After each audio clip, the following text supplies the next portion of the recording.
Morning, everybody. It is Tuesday. It's October 12th, and I have been up since about 4:30 and went and got the oil changed in my car and picked up feed, and I have some emails I need to answer for work and some grading to finish. But right now what I'm doing is I'm packing some more goldenrod in this jar. I had let this oxidize because I didn't have enough vodka to cover it. So this oxidized so it doesn't look as pretty, but you can see where the vodka covered it, it's still held onto its gold coloring. So I'm hoping that the oxidation doesn't cause any negative effects. So I picked up some vodka today. I went to the liquor store on the way home and picked up some 100 proof vodka. This is the cheapest get drunk in college frat party vodka that there is, because you only care about the alcohol content and the fact that it's flavorless.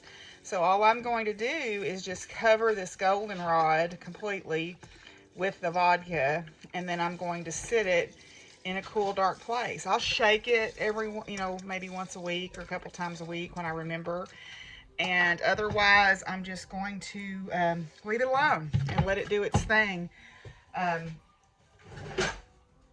So that's basically how you tincture. There's really no trick to doing it. Goldenrod tincture, it's useful for a variety of things. One of the things that it's supposed to be good for is allergies. I use my tinctures mostly topically. I don't usually ingest them, but you can if you need to, I suppose, if they're potable. If there are things that are edible. You need to do your own research, right? I'm not an expert in this area by any means, so you need to definitely do your own research on this kind of stuff. But anyway, so I've basically just covered this with the vodka, and I'm gonna let it sit now and do its thing. The other thing I'm going to tincture is the husks off of these black walnuts. They're supposed to be good antifungal, for things like skin conditions. I have a dog that gets a fungal infection periodically on her skin, and I thought, well, if I can make something that will help her, why not try it? The other thing that I'm doing is I've put my pokeberries, and I'm lazy, I don't strip them off the branches or anything. I put my pokeberries in the pot here, and I'm gonna let them simmer. It advises not to boil them because you lose some of the coloring. Now, this is a pot that's been kind of retired from food use, so it's safe to use. The implements that I use for this are ones that I use only to mess with things like this. I don't use them for food prep. But anyway, so yeah, that's kind of what's going on here this morning. I'm going to finish up with this, do some laundry, answer some emails, and do some grading. So yay for using what you got. Miss Betsy gathered me up some more black walnuts from her tree. So what I'm going to do with these is the same thing, except I'm going to save some of the ones that are a little bit past it, like this one. I'm actually going to plant some of the nuts and see if I can grow some little trees. So this is my little sort of nursery. This is a little volunteer mulberry tree that I dug up, red mulberry, and then this is a little volunteer Carolina buckthorn that I dug up out of the woods and brought up here to see if I could get them to grow. So later this fall, what I'll do is I'll actually transplant these where I want them in my yard, and then I'll put the black walnut hulls in here and see if I can get some black walnut trees to grow. We'll see what happens. I decided while I was out here, I would go ahead and harvest some turmeric and some ginger root. I grow them outside in pots, and then when it starts getting cool at night, I bring them in and let them go dormant for the winter. I dry these out and then grind them into powder. Also, the one thing that I didn't know until I started growing turmeric is you can eat the foliage too. The foliage is edible. All parts of the plant are essentially edible, and these contain the same antioxidants that the roots contain. These impart kind of a tart flavor, maybe minty, grassy minty flavor to stuff. So what I'm going to do with these is clean them up and clip off the dead parts and dry these in the oven and put them in a jar and save them for cooking. That's Why not? Waste not, want not, right? What? Really? Hi, Penny. Hi, Penny. Oh, are you camera shy? Are you camera shy?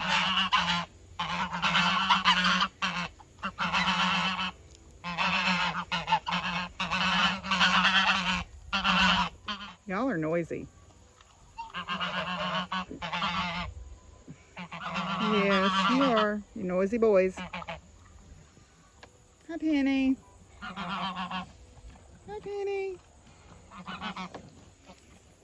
Well, hello. How are you? Huh? You good boy? Yeah? I fed you. Okay. Okay, so one thing I did want to get accomplished today, since we've got rain coming in for the next few days, is I wanted to put out some of my hand knit shawls to kind of air out before I started wearing them. I've got more that I've got to put out, but I've got this makeshift clothesline here out of baler twine. And so I thought I would go through these and kind of, if I can remember who the designer is, I'll tell you. If I can remember who the yarn is, I'll tell you that too. So I'll go through these real quick. This is, okay, so if I can remember the designer, I will tell you. I'll try to tell you the yarn dyer too, if I remember. This is one of Stephen West's early shawls. This is the Boneyard, and I believe it was free at the time. I don't know if it's still free. This is Leon Alexander yarns in a special colorway called Party on Prince Street for the yarn shop that's no longer in Conway. This is the Calaveras shawl. You saw me wear it earlier.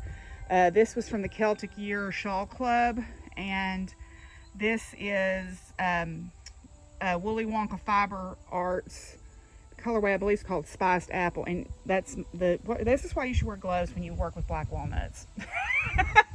Anyway, this is Boo Knits. This is the Gothic Angel shawl. This was a beast to knit, but it was their Halloween knit along from, I think, 2018, 2019. I can't remember. I want to say 2018 because it took me over a year to get it finished. But anyway, this is Kimmery Knit Knacks West Texas Sunset is the colorway. This was a gift from Carrie Ann. I believe this is a Tin Can Knits pattern knit in Lopi. These two are both One Skein Wonder crocheted shawls by CJ Brady. This yarn is the Yoshi and Lucy Tits Out Collective colorway. I want to say this is Goldberry Knits in a colorway called Golden Pineapple. This shawl is called Be Like a Sunflower, and I can't remember the name of this one. But if you go to CJ Brady's pages, you'll find her shawl collections, and she's got a lot of these little One Skein Wonders. This is the Life Changes shawl. This is Malabrigo, and then this is the Honeybee Knits Tits Out Collective colorway. This was by Crocheting Hoovian Designs, or Laura Concert Designs. This is the Changes shawl by Knitting Expat. The big behemoth of a shawl that it is. Got it kind of wound around here. These are all Kimmery Knit Knacks yarns. This is steel, and then this was a neon mini pack. Took 2 of these and 2 skeins of this, and I still played Yarn Chicken and lost. This is the Magic Spring shawl. I don't remember the designer on it, but it was the knit along for the Happy Knits podcast from this past spring. And this is Expression Fiber Arts, Kimmery Knit Knacks, and Kimmery Knit Knacks. This is Hippie Chick, and this is Lady Violet, and this was called Unicorn Sprinkles. This is a shawl called the Adirondack Wrap. It's by One Dog Wolf. It's crocheted, and it was done for Lion Brand, and there was a kit that you could get the mandala yarn to do the wrap. And then this is my fleece flock. This is by Maria from Ninja Chickens, and the pattern benefits the Livestock Conservancy. And these are all yarns that I purchased from Shave 'em to Save 'em, or almost all of them are. This is Clune Forest, Jacob, Caracool mixed with some Clune Forest. This is Shetland. This one did not qualify. This was a gift from someone. This is Cotswold. This is the Shetland, again, mixed with the rest of the Clune Forest. And then this is Perrendale from the same people that sold me the Clune Forest, but does not qualify for Shave 'em to Save 'em. This is my It's Cold Outside and I Have to Go Outside and Work shawl. It is a great utilitarian piece and it's super warm. So anyway, I'm going to let these air out in the sun, or well, the shade and the wind, let the breeze blow them for a little while, and then I'll gather them back up and bring them back in. So yay, mission accomplished. Just so y'all don't think he's a total peach, somebody likes to try to run out the door and go out in the horse pasture from time to time. And so I have to run after him cussing profusely. So you can't do that, rotten boy. I also picked a few apples today off my tree. These are Arkansas Blacks, and then this one's what's left of the Granny Smiths. Arkansas Blacks are a good eating apple, and they have a good life storage. They're not necessarily good for, I use them for pies because they maintain a firm texture. But they're not good for things like jams and jellies and applesauce because they're more firm. But the Granny Smiths, I grow those in Golden Delicious. I let the Golden Delicious get away from me this year, and it didn't produce very well. But yeah, so yay, some fresh eating apples for this week for my lunch. Okay, y'all, I'm in the house. I've got my chores outside done. I've got a meeting in about 45 minutes, and then I've got another one tonight at 6. So I'm going to probably go ahead and end this here. So we'll go ahead and open my Stitchy box day 12 here and see what it is. Hi, Phizzy. Yeah. You got a bald spot over there. What's that about? Somebody pull some fur out? Huh? Okay. Oh, it's more gems. Okay, today is black Spinel rounds. These make excellent eyes for creepy crawlies. So, does that make a good eye for you? Okay. So, yeah, cool. These are 2mm black Spinel faceted rounds. So, cool. That'll be great. I'll have to do a piece of Halloween stitching that'll work on. So, maybe I'll do that Halloween calendar by Tiny Modernist. Vanessa has done it and Michelle is doing it right now. So, maybe eventually I'll do that. I'm going to go ahead and end here. So, tomorrow I'm binding off on my Bowie shawl.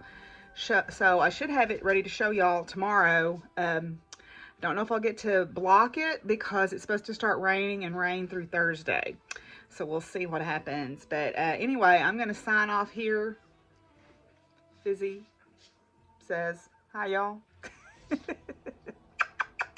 Anyway, I'll talk to y'all tomorrow. Bye-bye.